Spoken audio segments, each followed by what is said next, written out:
third workshop from the series of events which the Aura project is organizing. This is a small project which is being implemented in the University of Sofia, which explores how open science and its outcomes can be better integrated into research assessment. Today in this workshop, we will be discussing the topic of what research impact is and how it should be documented, and also how open science contributes to research impact. That's a very busy time in open science in Bulgaria. This month we will have the 16th National Information Day on Open Science, Open Data, Open Access, and the Bulgarian Open Science Cloud. This is a hybrid event which will take place on the 25th of September. And the Science Directorate of the Ministry of Education and Science is a big supporter to have this day being organized over such a long stretch of time. On the 29th of September, we will have a special track called Reimagining Research Value in the Age of Open Science. This will be held in Plovdiv, but it will also be a hybrid event. So if you're interested in this topic, you're welcome to join us. This is organized by Aura. And we have some exciting keynote speakers. Elena Gilia from the University of Turin will speak about what if we had not open science. And Thomas Rhys-Evans from the University of Greenwich will talk about the role of feedback in open responsible research. His team did quite a big global transdisciplinary survey on this topic, and we will be very excited to hear more about this. Besides, also a presentation on the value of digitization of cultural heritage and its contribution to openness. Then in the actual International Open Access Week, the University of Russe is dedicating a track to the topic of open science. I'm really pleased to see that there are so many different events which are taking place in the next few weeks in Bulgaria, in different cities. This is great to hear. And I really want to thank the Science Directorate for its support and promoting and spreading more awareness on the importance of open science and its different components. Today, we are very pleased to have with us Professor Nikolay Vitanov, who is the Deputy Minister of Education and Science. Of time, and really it was really nice to see such a big interest from your community to join this event. I witnessed your problem regarding not being able to collect the Milena, I think you can probably force mute Teddy if you've got the control. There we go. Yes, apologies for this. I'm not controlling the meeting, actually. Our colleagues in the University of Sofia do thank you for your help. So Professor Vitanov joined as a deputy minister in 2024, but before that he served as a vice rector of Sofia University, responsible exactly for the research and project portfolio of the university. From 2015 to 2023. He also served as a deputy dean of the Faculty of Physics.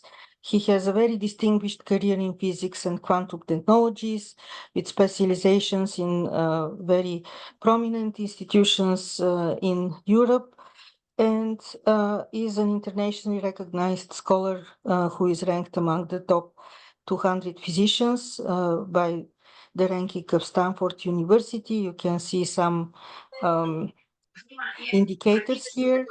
This definitely shows our traditional indicators of impact on the academic community. But what we are going to discuss today is focusing more on the impact research has on the society. I want to give the floor now to Professor Vitanov to share his thoughts on this topic. And thank you again for joining us.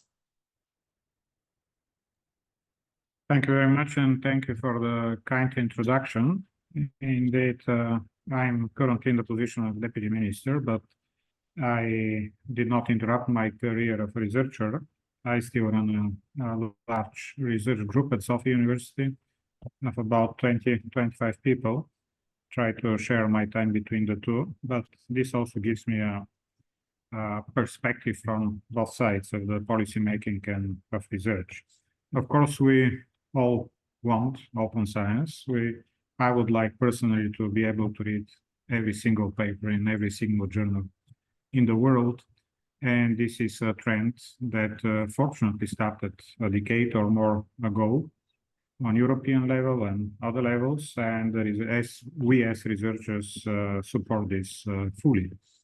That said, there are a few issues that have to be taken into account. There is no question that open science is an invaluable tool also for research evaluation, which doesn't come down only to numbers as you have listed here, but there is broader impact to the society. But in order to judge this impact, in order to evaluate how the universities and the research institutes perform, obviously one needs to have access to open science. One needs open access to all research that is published in order to be able to fully assess this.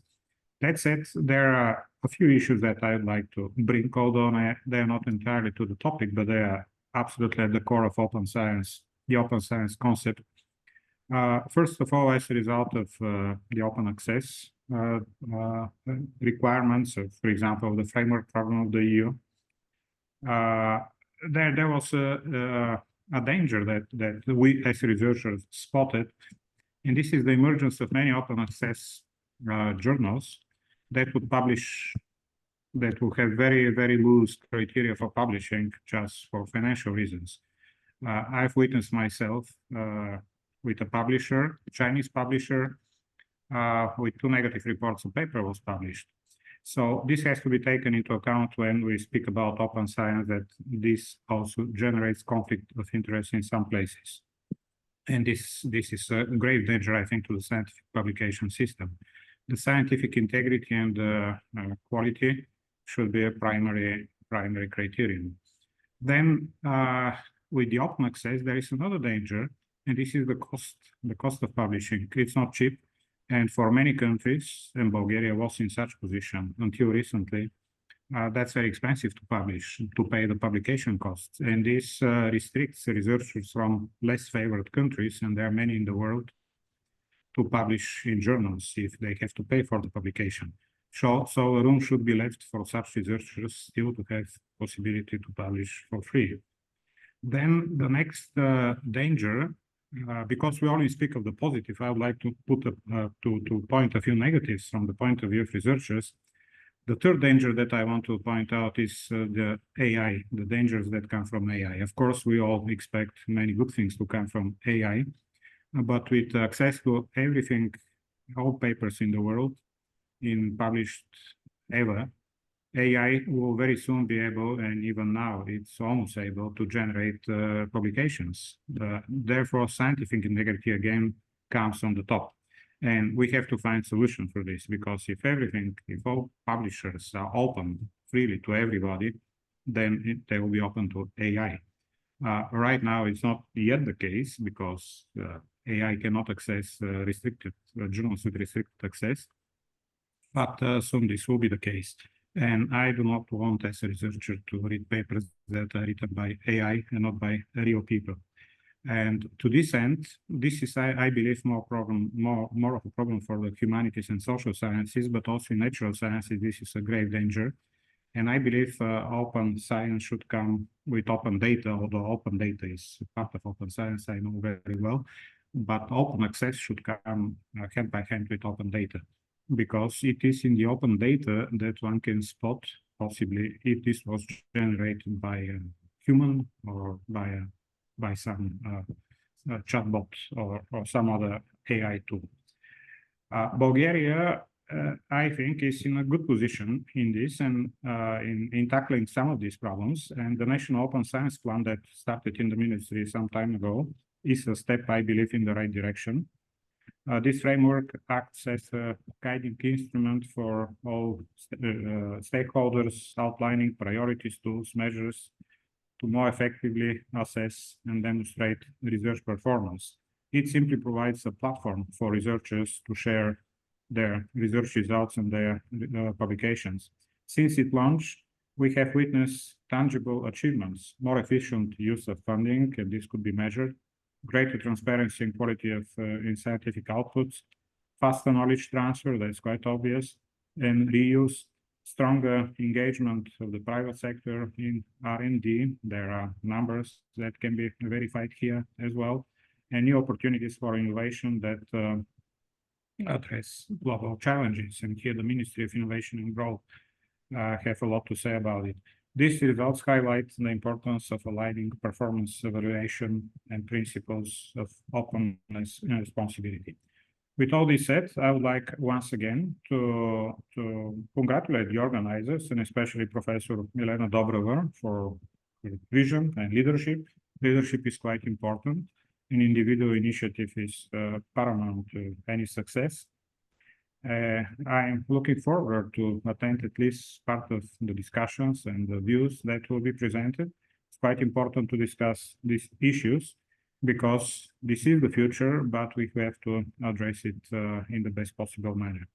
With all this said, I would like to wish everybody a very fruitful and productive event, and I'm looking forward to the presentations and the discussions. Thank you very much. Thank you. Thank you for this very inspirational introduction, and also for looking at what we call in our team the dark side of open science as well. This is very important to remember because finding the good way to be open but also to be responsible is very important, especially today. So now we will start transitioning into a different aspect of the topic, which is related to impact. In the last year, there was another project called Orbit, which worked in Sofia University and produced a handbook for researchers about open science.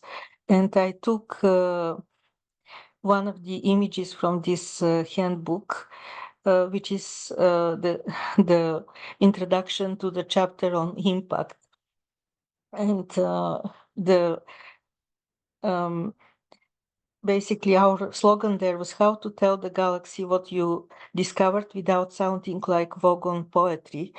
This has a lot to do with impact because if we try to explain to the wider society what exactly we are doing, I think everyone had these awkward moments. Imagine the trivial situation which every woman here would experience. You're spending some time at your hairdresser and she or he asks you, and so what is that you're doing? The teaching part is very easy to explain and people get it. But when you try to explain what is your research and what is the benefit from it, this becomes really more challenging. So today with us, we have two ladies who are really looking in depth into these areas, how to communicate impact. And I'm very pleased to present them. We have with us Dr. Devon McHugh, who is our research policy manager in the University of Strathclyde, and she leads on the research impact policy and co-leads the preparations for the next big research exercise in the academic system here in the UK.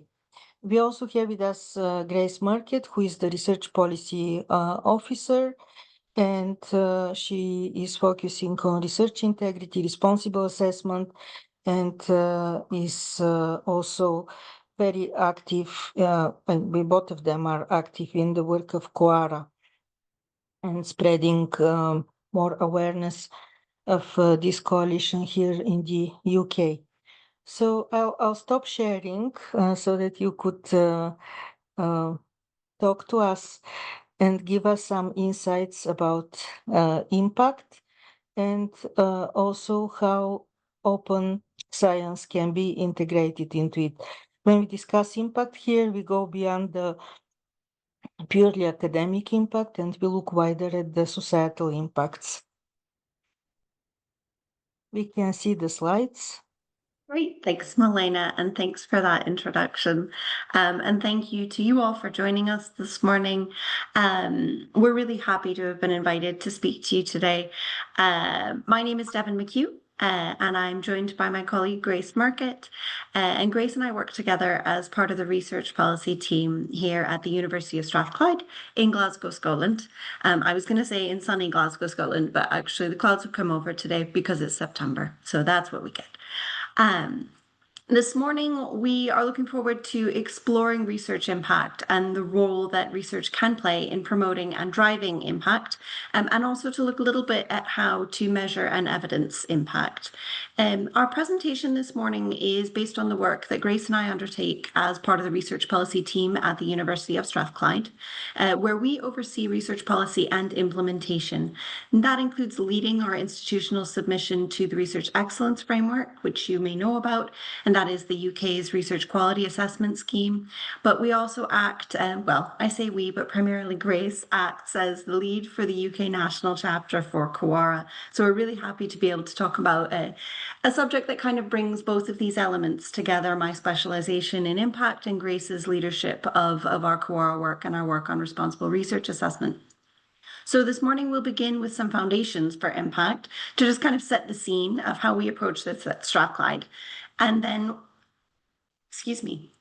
we'll follow that by exploring how openness can support and drive impact within higher education, using some examples from the work that our colleagues have undertaken at Strathclyde to really illustrate this for you.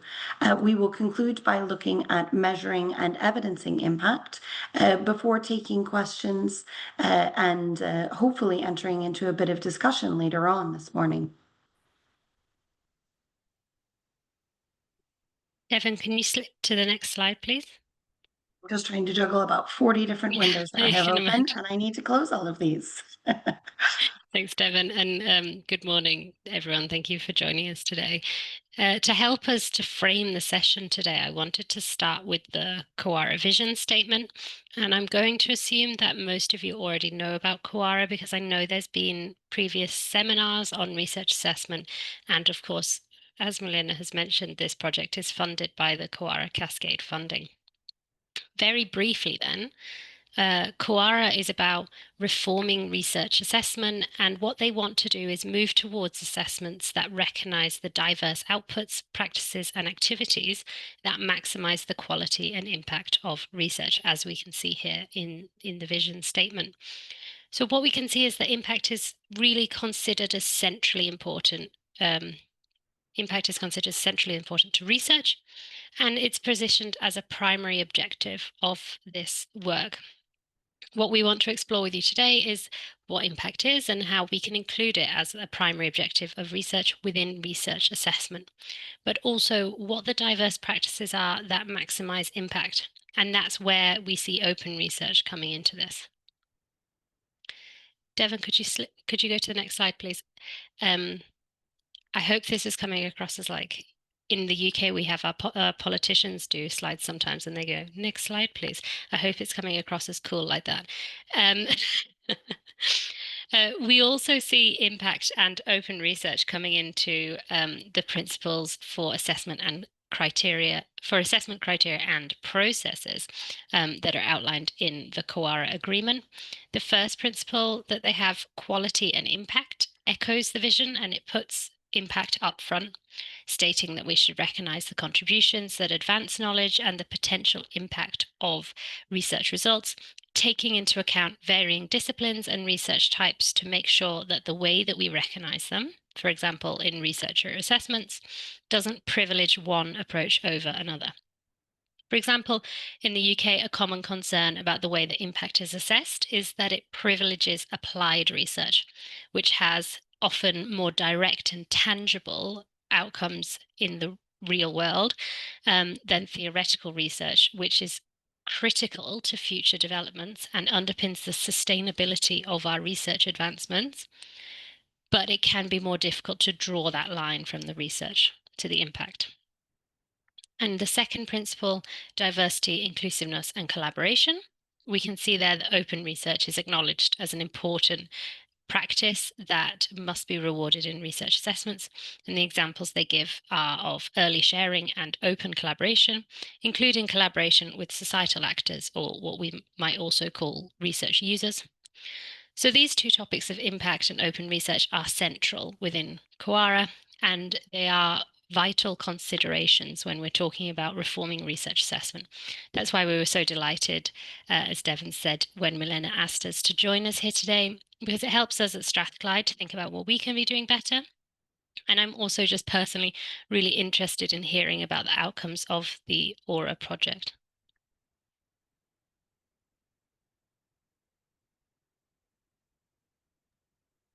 Thanks so much, Grace. So before we launch into this and give a little bit of detail in terms of examples from the work that we undertake, excuse me, goodness, at Strathclyde, I'd like to set a little bit of a sort of foundation scene so that we're all operating from that shared foundation of understanding around impact. So what is it that we're talking about when we're talking about impact? At Strathclyde, the way that we define this in an informal sense is that impact is the difference that your research makes in the world. I think a quite straightforward way to understand this a bit more deeply is to use the definition from the UK's Research Excellence Framework, and this is the 21 definition. And this is that impact is an effect on, change, or benefit to the economy, society, culture, public policy or services, health, the environment, or quality of life beyond academia. And this is a long definition. I recognize that, but I think the definition itself is helpful in indicating those various areas that we like to use when we're working with our colleagues to help to prompt them to think about trying to identify impact opportunities. And that includes that direct impact as well as that more indirect opportunity that often more theoretical research undertakes. But it also takes that emphasis and places it outside of academia, outside of higher education and into that world of those research users. So why is impact important? And I think this is something that is increasingly being recognized by colleagues, but actually we're still on a learning journey around this at Strathclyde, and I imagine that you all within your universities are also still exploring this. For us, I see three real main reasons that actually really ensuring that researchers can understand and articulate the impact of their research is important. Firstly, around funding. For us within the UK, impact helps to justify the use of public money on our research. It enables the University of Strathclyde particularly to benefit from direct government funding, but also it enables our colleagues to work as individuals and within research groups to seek future funding. Articulating the impact of past projects is expected in most major funding applications now within the UK and internationally, and supporting our colleagues to be able to really clearly articulate their past impacts and their intentions for the future is important in helping to secure future funding. Additionally, understanding the real-life benefits that come from research offers some really excellent opportunities for us to promote the University of Strathclyde, and that's within Glasgow, across Scotland, and to the rest of the world. This helps us to attract new colleagues, to bring in a growing student population, and to help to publicise the work that we do to potential partners and to the public. But I always like to end on the individual benefit that comes from impact. And this is a kind of two-part benefit that I like to ensure that all of our colleagues at Strathclyde do understand in terms of our impact training and the support that we give around this. I would be remiss in this not to mention that actually impact is an increasingly important part of advancing your career within our system. And this is absolutely part of our work on responsible research assessment and how we can ensure that actually we reward and recognize impact across the board. But actually, I think there's something more important than that. As researchers, I think there's a fundamental well-being benefit for individuals of knowing that actually the work that you've done has been useful to people, that it's been part of forging change, and that it's being seen and used by people outside of higher education. So how do we talk about research impact? The scale that we look at in terms of this can also be understood by referring back to those research excellence framework criteria, specifically around reach and around significance. So the reach of your research is the extent to which potential stakeholders or groups of beneficiaries have been reached. And this can be understood not just in geographical terms, nor just in terms of absolute numbers, but can take both into account and really should do. So for example, your research could be impacting the lives of everyone in a small local community. Alternately, you could be influencing the lives of a specific group of individuals, but on a global scale. Regardless, we ask our colleagues to be able to articulate who this group is when we're talking about impact. The significance of impact is determined by the degree to which it has enabled, enriched, influenced, informed, or changed the performance, policies, practices, products, services, understanding, awareness, or well-being of the beneficiaries. When I'm offering training to our colleagues, I love a checklist for people because it really helps them to be able to go through and explore in a quite detailed way where there is potential for them to ensure that they are actually getting their research to the right people to be used in the right way. And these words help our colleagues to understand how they can think about their research in a different way. But they also really help to articulate that in a way that can be understood by funders and by our internal promotions panels in terms of sharing that impact. So for our researchers, we ask that they should be able to, as well as talking about their reach, also articulate the significance of the claim that they have. Next, we also need to consider, what is open research then? And I know that you've had a previous seminar on this, so I'm not going to spend too long on it, but I wanted a diagram to show that there are so many practices that fall under the umbrella of open research. So it's not just about depositing your outputs or data in an accessible way, but also engaging with potential users, being transparent in your methodology, using open source programs where available, and also open evaluation. So using data in evaluations that are openly accessible so that those who are being assessed can see where you got the data from, and also being transparent and inclusive in your assessment criteria and processes. So how then do these different practices maximize the impact of research? Devon, I've got transitions on this slide, so I'll just tell you when to fabulous. Hand thing, it'll be very fun. Open research practices increase the number of people with access to the research outcomes, and this inevitably makes it easier for them to use the research in their own work, applying the outcomes of this research to create real-world benefits. Devon, can you pop the first arrow up? There we go. These practices also make the research more transparent. Devon, you can put the next one up, I think, at this point. So then research stops being something that's happening in an ivory tower of a university, which nobody else could hope to understand or use. And instead, we open up the research to anyone who's interested and invite them to explore it, to understand it, and to use it. And this promotes trust in research. And this all makes it easier for your research to reach the people that you're hoping to reach and make the difference, or to use Devon's terms, have the significance that it has the potential to have. So then we end up with impact. Perfectly timed, Devon. I love it. So this is obviously a very simplistic interpretation, just to illustrate how open research can lead to impact. And I'm sure you all have examples from your own work too about how adopting open research practices has or can increase your research impact. And while we are focusing on non-academic impact here today, I will say that these benefits also apply to academic impact and visibility and collaborations. Whether people are in academia or outside of academia, they can't use or build on your research if they don't know about it. And they also won't use or build on your research if they don't trust it. So now we'd like to look at in a little bit more detail about how open research can lead to impact using specific examples from our Strathclyde colleagues. And I want to revisit those two practices that were mentioned in the COAR principles as enabling impact, so open sharing and open collaboration.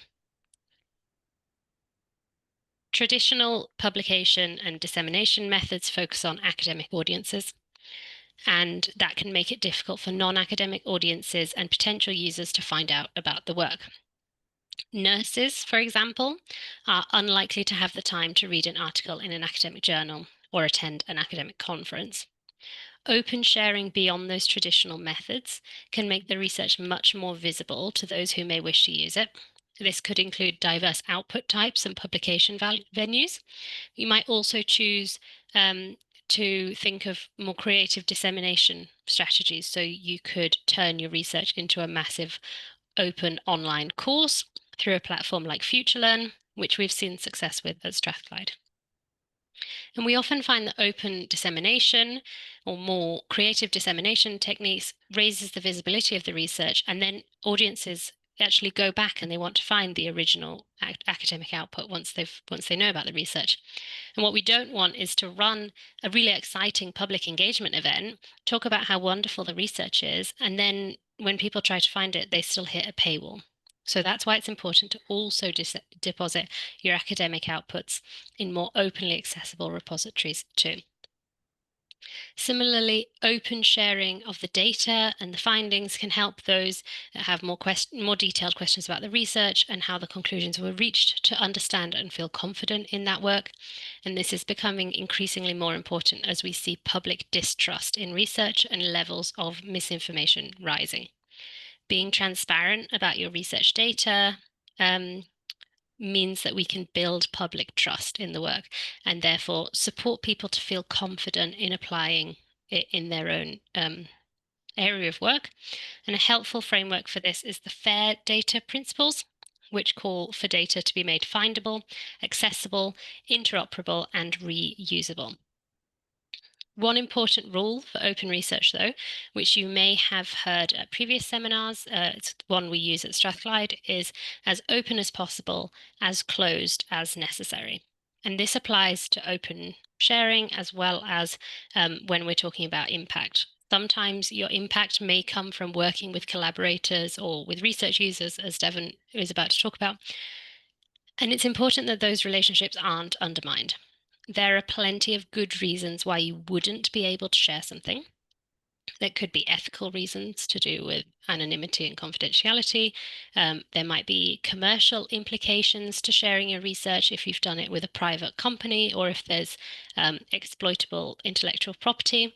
So whilst we want to make our research as open and transparent as possible, we need to take a minute just to reflect on exactly what can be made open and what benefits could that have, but also what needs to remain closed in order to protect relationships or the people involved. And this also highlights the importance of having nuanced assessments when it comes to open research. If we we set an indicator of number of data sets online, and we use that in promotions criteria, we risk disadvantaging researchers whose work is more commercially facing or whose participants are at a greater risk of identification. And so I want to share a nice example here of the work at Strathclyde. Devon, I think there might be a transition for the QR code. If you could hit, there we go. Absolutely. So I want to share this example. Professor Tony McGann studies gerrymandering in America, which is the manipulation of electoral district boundaries to meet political goals. Professor McGann's research demonstrated that the political advantages caused by changes in 2010 were not the effect of natural demographic factors like concentration of voters for a particular party in cities versus rurally, but were in fact the result of deliberate political choices in how to define those voting districts. And Tony wrote the research up as a book, which was then closed due to publisher requirements. So to make the research more visible and more openly accessible, he also wrote it up as a journal article, which was made open access. And that journal article was cited over 850 times, promoting the visibility of the book and the research as a whole, and ultimately leading to the research being referenced in over 20 US Supreme Court cases. So through that open sharing, the research has informed policy and legal proceedings at state, district, and Supreme Court level, strengthening voter rights and raising public awareness of political gerrymandering practices. And what you may notice from that example is actually there wasn't a huge amount of dissemination in engagement activities. People naturally found that research and used it because it was open access. And that's the beauty of open sharing, is actually, while dissemination can be really beneficial for increasing the visibility of your work, actually having the research open access anyway makes the whole journey to impact much more smoother, because people can just naturally come upon the research.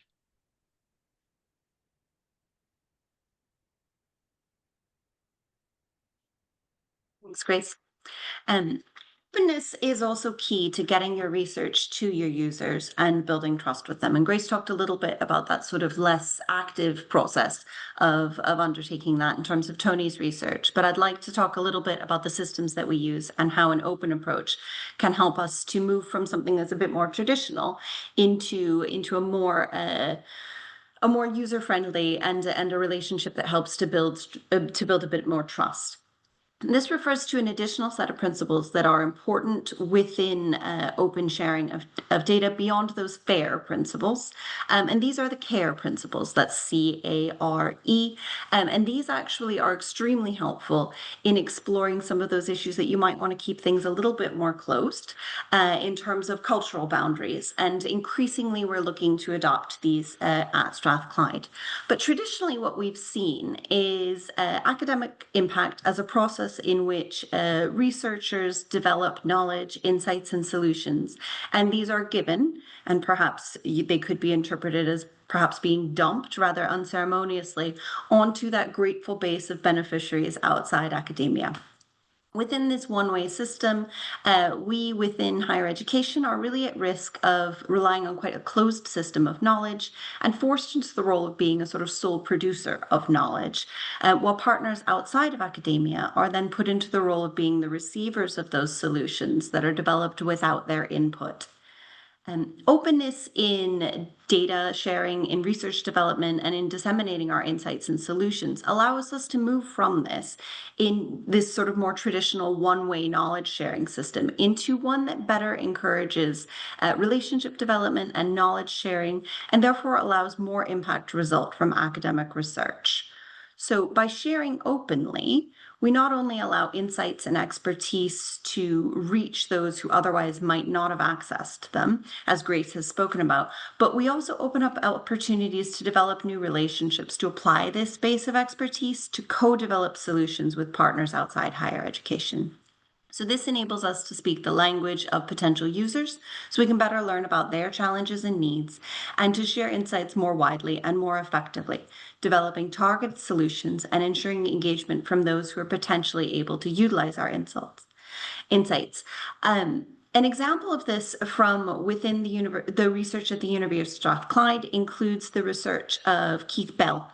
Excuse me, it's gone too fast. Which has looked at sources working with the UK National Grid to understand capacity for integrating renewable energy sources and to really identify ways of increasing how we can increase the proportion of renewable energy within the UK system. Keith, in this work, worked directly with the users who were enabled to increase their renewable usage, and it meant that the findings were more effectively integrated within the UK's use system and within policy. And you can find that research on the QR code there. So we've looked at, what's impact, what's open research, how do they relate to each other? It would be good to think about as well how might we actually measure impact if we want to apply it to research and researcher assessments. If we want to recognize and reward impact and the practices that enable it, we first need to articulate what we mean by impact and what it is that we value. We've heard from Devon about how we define impact in the UK in terms of research and significance, and I'd be interested in the discussion to hear about how you define impact in Bulgaria. And this process of starting with what you value is the first step in the scope framework, which was developed by the iNorms Research Evaluation Group.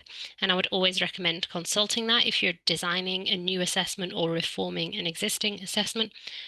When we start with what we value, rather than, for example, starting with what's easy to measure or what data we already have, we can make sure that we're actually recognizing the practices that we care about and the outcomes that we want to see. One of the core COARA commitments is to base assessments primarily in qualitative evaluation, supported by the responsible use of quantitative indicators. So we don't want to reduce impact down to a set of numbers. And I'm sure those of you who've had impact from your research will agree that it would be incredibly difficult to do so anyway. Impact is often so rich and complex that you'd miss a lot if you tried to turn it into a number. Nonetheless, numbers can still help with communicating the story. So if you're talking, for example, about you developed a technology and it changed practices within a company, you'll want to talk about what changed, how it changed, what was improved. That's often qualitative, but you might want to bring in how those changes affected the company in terms of, for example, creation of new jobs or additional income. So assessments need to create space for researchers to talk qualitatively about their impact and be flexible so that researchers can choose the metrics that best capture their story. What's clear from the COARA vision is that it's also not just the impact at the end that is important, but the practices that maximize it. And it can be tempting to focus on measuring impact in terms of what's changed at the end, but it's also important to consider the route to that impact and the practices that underpin it, which probably will include open research practices of some sort. Part of whether your research has impact or not is always going to be out of your hands because you can't control other people. In the UK, you often hear things about the impact being serendipitous because it relies on an element of luck. In assessments, then we shouldn't be.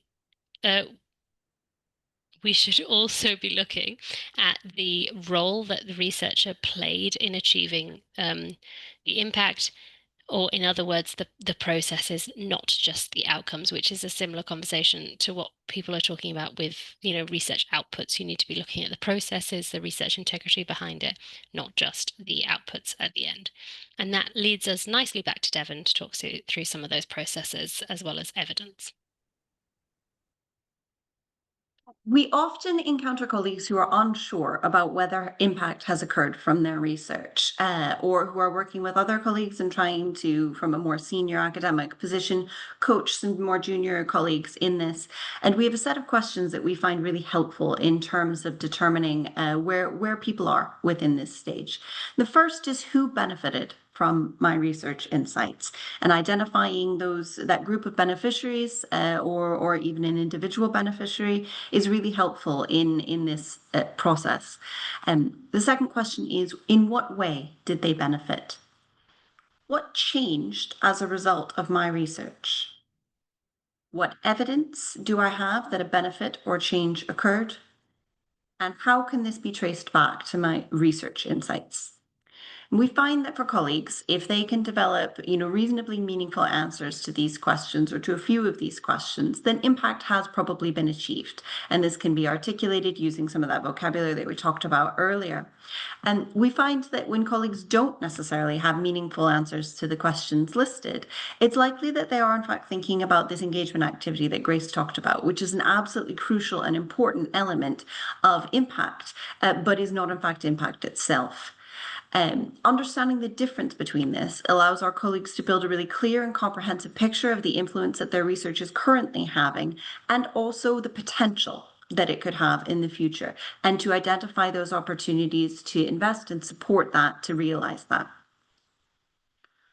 So Distinguishing between impact, i.e. the changes that result from research, and those other supporting activities, the engagement that might lead to impact but is not impact itself, is really crucial in this space. And we see a lot of confusion around this. It's important that we value, as we stated in that Coara vision, the diverse outputs, practices, and activities that maximize the quality and impact of research, as well as ensure that we understand that difference between the routes to impact and impact itself. So, for example, if you participated in a public event or gave evidence to an inquiry, these are engagement activities rather than impact. The impact from these events would be achieved if the audience at that public event felt that your research insights had informed public debate, for example. Similarly, giving evidence to an inquiry can lead to impact if, in fact, it influences the outcome of that inquiry. Knowledge exchange is a phrase that we throw around quite a lot at the University of Strathclyde, and this is the two-way process of mutually sharing insights with non-academic partners. And this can be either through formal or informal partnerships, and is a great way to help to ensure that your research is in the hands of partners who are best able to use it, but that it also integrates their needs within those principles. Similarly, relationship development is that absolutely crucial pathway to impact that involves the long-term growth of a relationship between a researcher and a business, organization, government department, community group, or individual. Through this relationship, you're then able to ensure that key stakeholders are aware of the insights that have been produced by your research. All of these elements are absolutely crucial to building the impact of your research and should be included when we talk about impact and in the responsible assessment of impact of research, but they aren't the impact itself. So let's turn a little bit to evidence now. And really, in order to effectively measure or to assess impact as an outcome of research and our engagement activities, this is what we need to really explore this. Evidence for impact should document the three stages that we think of in terms of impact evidence. You have your underpinning research, you have your engagement activity, and then we have the actual impact of that research. The impact that we use when we're talking about impact needs to be robust, specific, and verifiable. So what does that mean? What makes good evidence? So firstly, evidence needs to be really clear on that connection to research, where I talked about those three stages where we have the underpinning research, and that actually that has been a driver of the change that you've seen with it. So within this, we need to not just talk about a very close relationship between an individual academic and a company or a charity organization or a group of beneficiaries, but you need to show the evidence that makes it clear the reach, as we talked about earlier, who benefited, where was the research applied, what changed, and also the significance, what was the result, how did things improve or change of that impact. When we are presenting impact examples, we use multiple evidence sources. It's very rare that you find one source of evidence that's going to present this clearly for any individual impact example. So what we look at often within this is 5 rough categories that look at this. And these are often used within the research excellence framework in terms of our impact case studies. But actually this sort of mechanism for presentation works as well if you are looking at trying to reference something within a funding application, or in fact working with a communications team to try and publicize your research or the university. So factual statements are usually everybody's favorite one, in that they're really easy to tailor to this. And this often involves letters of support or testimonials from individuals that you've worked with on this. Submitted evidence to inquiries, to trials, to investigations is another very important form of evidence that can be really helpful in giving some of that detail around the change that has occurred. Strategic documents are, in fact, my favorite one, because actually we're terrible nerds in our research policy team, and we do have favorite forms of evidence. Grace can tell you if she has a favorite later. Perhaps she has more fun plans than I do. But I actually find that something like frameworks, from companies or annual plans, charity annual reports are actually particularly persuasive. And if you're working with connected to the right organizations, then actually this is one of those elements that Grace spoke about earlier, where in fact this organization can kind of be doing your work for you and publishing it in their annual reports, and then you can more easily reference that. This can also include some sensitive commercial documents. This is something that we work with quite often, as Grace spoke about, as open as possible, as closed as necessary. Meeting records sound really boring as an evidence piece, but can actually be really helpful, particularly in demonstrating that you have made that connection with individuals through the agenda of a conference, through a record of attendees. So you can demonstrate that how you sort of made that pathway to impact and what the route was that you took to connect with those individual organizations or groups of beneficiaries. And finally, non-higher education based publications. So sort of what Grace spoke about in terms of some of that work to take something that has been closed previously in terms of a monograph that's been published, but then find an alternate way of publishing that so that it gets to a wider group of people can be really helpful. This includes toolkits, case studies, magazine articles, training materials. We encourage our colleagues to think really creatively about how their work is shown to influence those that they're working with, and how they're potentially sharing their research findings in a way that it can reach the broadest possible group of potential beneficiaries. So that brings us to the close of our session and to hopefully some time for feedback and some questions from you all. But just to sum up on our presentation, impact is the difference that you make in the world, and it is an absolutely crucial part of promoting your research, of ensuring that your research is usable, but also I think of ensuring that you are getting the greatest benefit from your impact. When you're talking about research, consider who has benefited and how, what has changed as the result of your research insights, and how can you evidence this? Early knowledge and data sharing and open collaboration can really help to support the development of impactful research, and using evidence that is robust, specific, and verifiable will allow you to do this in the most convincing way. And finally, assessments that look at this should reward research impact as well as the practices that enable it. So not just the end result, but the process that you undertake, taking into account diverse disciplines and research approaches within this. We would really welcome any feedback that you all have on this presentation. We do have a Mentimeter link, which I will just drop into the chat just now. I just did that. Oh, Grace has already done it. She's so speedy. But please do get in touch with us following this session if you would like to speak about this more, or if you have any questions for us. But otherwise, I think we have a little bit of time now to take any questions. But I'll hand back over to Milena, and just to say thank you to you all for listening to us this morning, and hopefully we can have a bit of chat about how this will work for you within your context. Thanks. Thank you for this very comprehensive overview, and also for giving some practical examples of what is being done and how it is communicated. So I want to invite the attendees to click on the link and to provide feedback, but also to share their impressions, or to ask any questions they might have.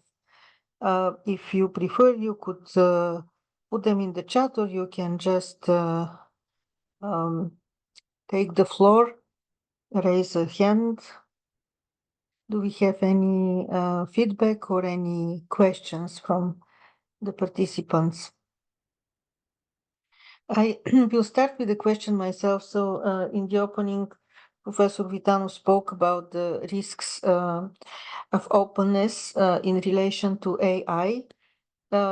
What are your impressions? What is coming up around this topic from your own experience? I can say that in the cultural heritage domain, there is a big concern that all the digitization, which leads to open access to cultural heritage, was already feeding lots of different AI tools. And the institutions started being more careful how they provide access to their collections, because they're not necessarily willing for their data to feed into AI. And so what is happening with the open access to research publications in this sense? Yeah.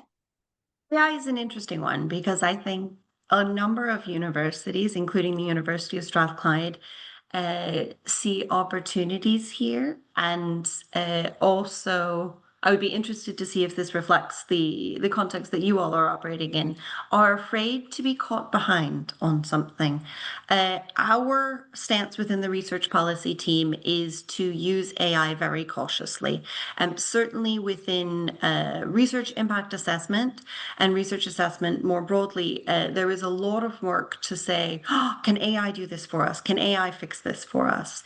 But Grace and I try and take a really tailored approach to how we support our colleagues on looking at impact and how we develop the way we talk about impact. And because so much of this is based on trust, on relationship development, I don't think that you can simply dump it into a system and have a sort of detached brain come up with an option for you.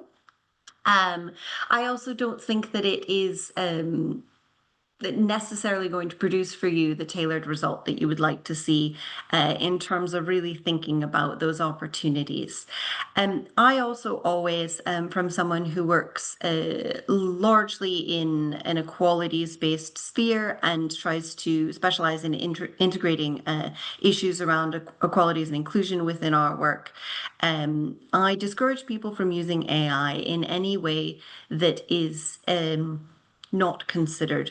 There are resource implications to this, and sure, I think we can prioritize saving our own time, but there are actually physical resources that are used every time we use AI, and because it seems easy for us doesn't mean that those don't exist. And so I always take a bit of caution on this. However, at Strathclyde, we are exploring this and exploring how we can integrate the opportunities around this. And it is a really swiftly changing field at this time.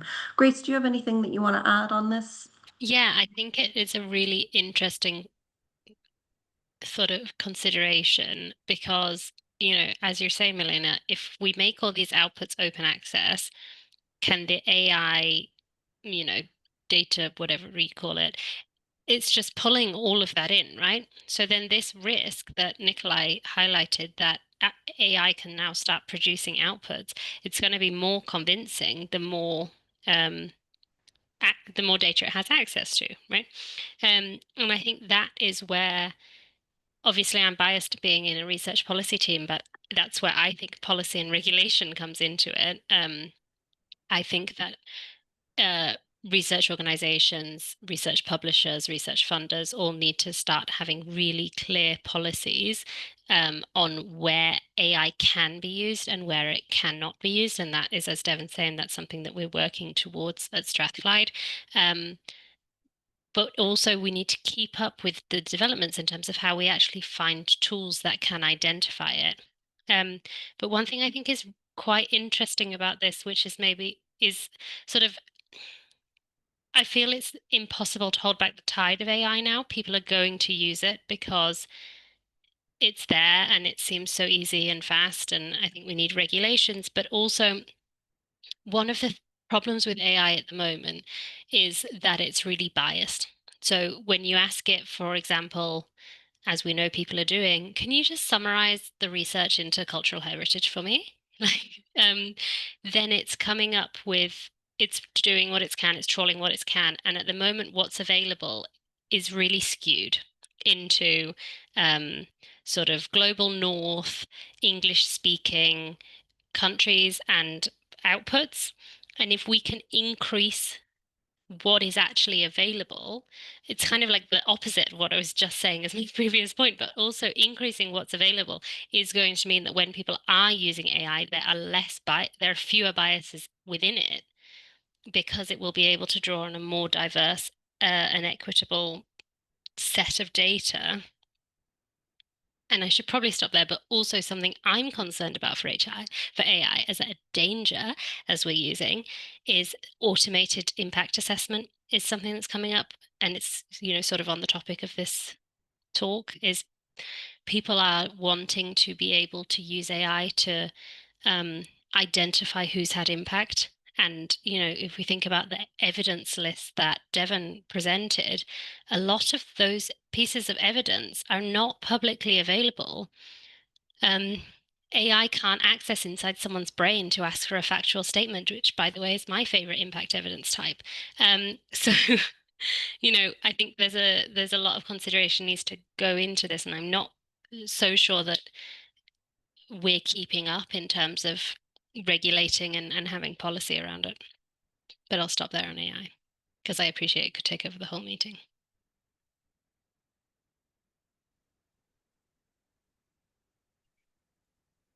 I'm not entirely sure that Milena hasn't actually been kicked off the Zoom call. She disappeared at some point when Grace was speaking. So we may be in a position where, oh, she's back. You're back, Yeah, Milena. Good. sorry. Yes, that was the awkward situation when being someone involved. I hear everything obviously which Grace said, but I was thinking we had with us someone from the Bulgarian portal Open Science. He would like to share how this sounds in the Bulgarian reality. You're done to share some of your insights. Milena, I think your internet connection is dropping a bit, so it was coming through a little bit broken up. I think the point was, what does everyone else think? Yeah, I think that was the point as well. Is there a Are there further Bulgarian questions? perspective that would be really interesting to hear? Yes, I was also asking if the Bulgarian of Open Science, which is represented, if people from the portal have some considerations. So now we can see our colleague, Dr. Jordan Iliev. Hi, everyone. I think I can say nothing concrete about this theme. It's very useful for the Bulgarian scientists. Sorry for the atmosphere here. I'm not at work this day, and there is some problems with the connection. I just don't know what to say. Thank you. We were discussing if there are concerns about open access to publications and their use by artificial intelligence. So we first of all, thank you for joining, even if you're not at work. This shows that there is interest in the topic, but it also shows that for us, this is a very new territory. So we will continue to explore. Is there anyone who would like to add any thoughts? Or we can proceed to the second part of our meeting. So with these webinars, we have our guests, and then we continue breaking into groups and discussing, but in Bulgarian, to make it easier for the Bulgarian community. So I would like to thank very much our guests. Again, please click on the Menti link and fill in the little survey. I'm sure that as we continue working in Bulgaria on these topics, our paths will cross again, because hearing from other universities is very useful. Thank you for joining us today. So now we will switch on to Bulgarian. Thank you too. And do some local discussions. Very much for having us, Milena. Hope to see you.